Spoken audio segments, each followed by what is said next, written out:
Okay, we're back on Ken's KAT1, and we're to the top of page 4.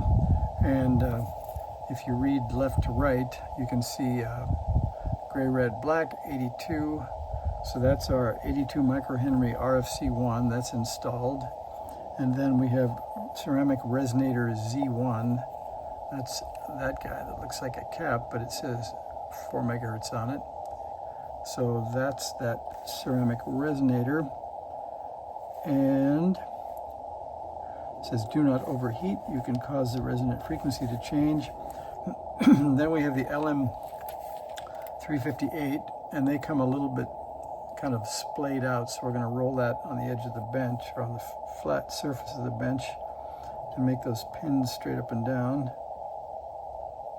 So then it looks closer to that, maybe a little more like that. So that'll fit in the hole easier. Pin 1, you can see that notch. That notch is going to line up with the notch on the board.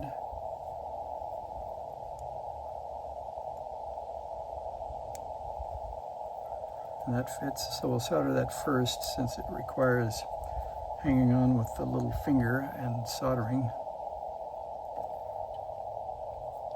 with a couple of other fingers.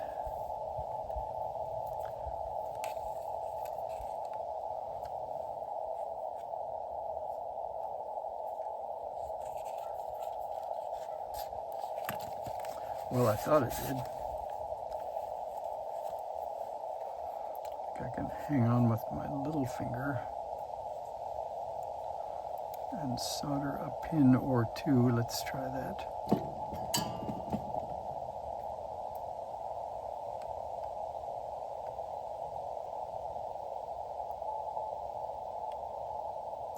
There's a tack. Let's see if that looks pretty good. Looks all right to me. So we'll go ahead and put the rest in. Doesn't seem to, maybe there's just a little bit of a push needed on the other side.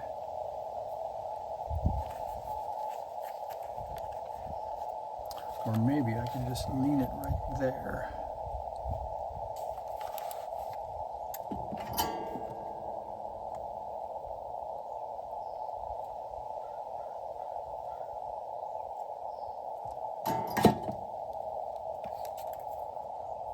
I think that worked. Let me just push on it a little bit just to be sure. Oh, Mr. Solder Station won't let go of the soldering iron again.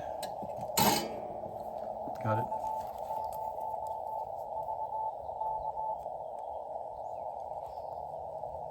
Oh, I don't think it moved.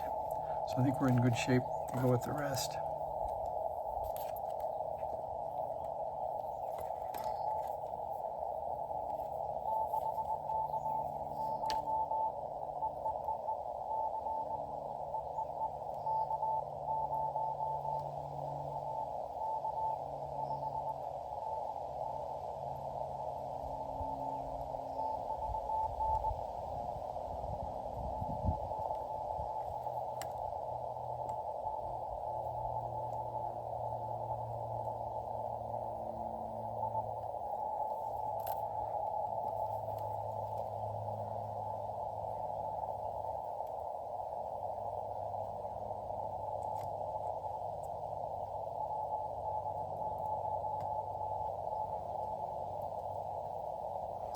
And there we go, we got an LM358.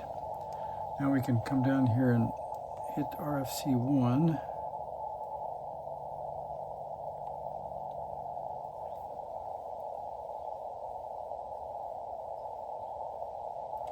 And then careful soldering so as not to change the resonant frequency of our resonator.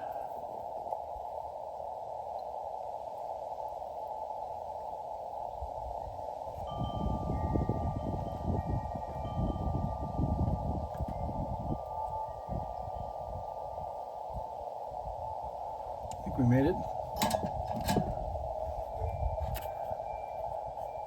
All right. Inspection and some cutting.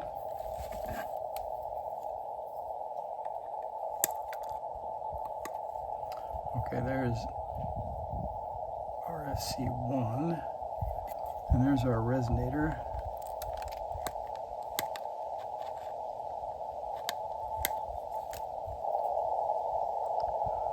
looks okay. And I think the chip looks good, the LM358. So I think we're in business. Now we're up to capacitors, I think, or a trimmer capacitor first. So our trimmer capacitor looks like it might have gotten smashed in the bag a little bit.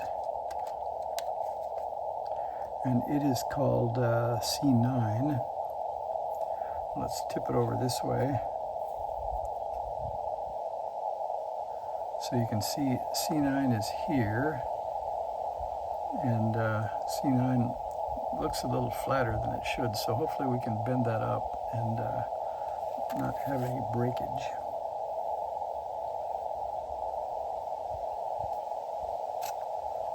Let's see, I think we have a pocket knife over here, which is probably a little large for the job, but should do the trick.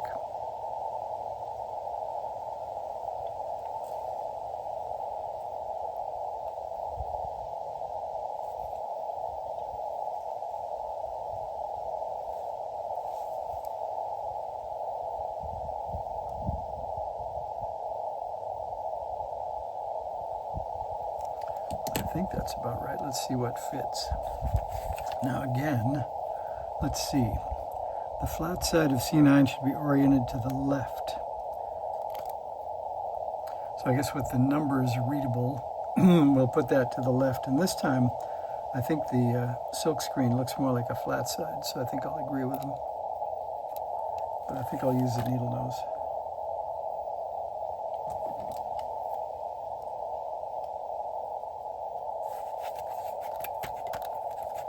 I don't know if I got my pins in the right place or not. I think not.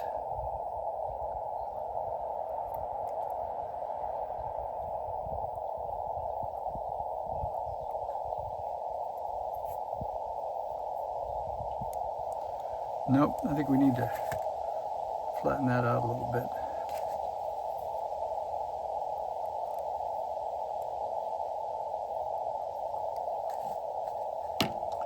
See if that fits.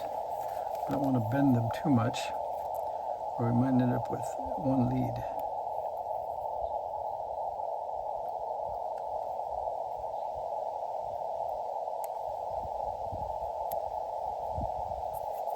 There, we got two leads showing through, and it looks pretty flat on the board to me. Yeah, I think C9's ready for action.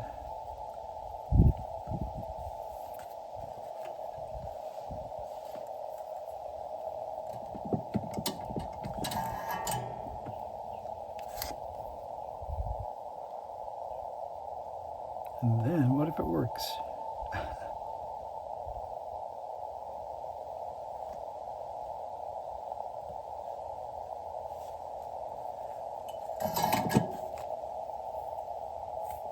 There we go. We have a C9, although it's tipped up a bit. I'm going to heat up one end and push down on it, and hopefully not get burned.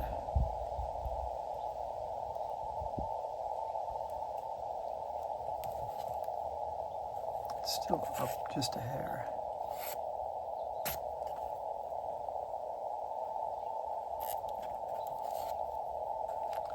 That's better.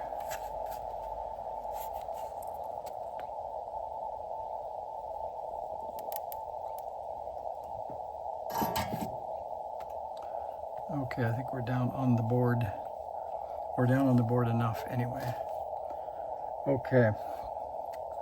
Now we can mark off the 82 and the ceramic resonator and the LM358 and the trimmer capacitor. Now we've got about a dozen capacitors to install. So I'm going to take a break and I'll see you next time. Thanks for watching. So we're getting close. We're almost ready to tune up the K1 with a tuner. See ya.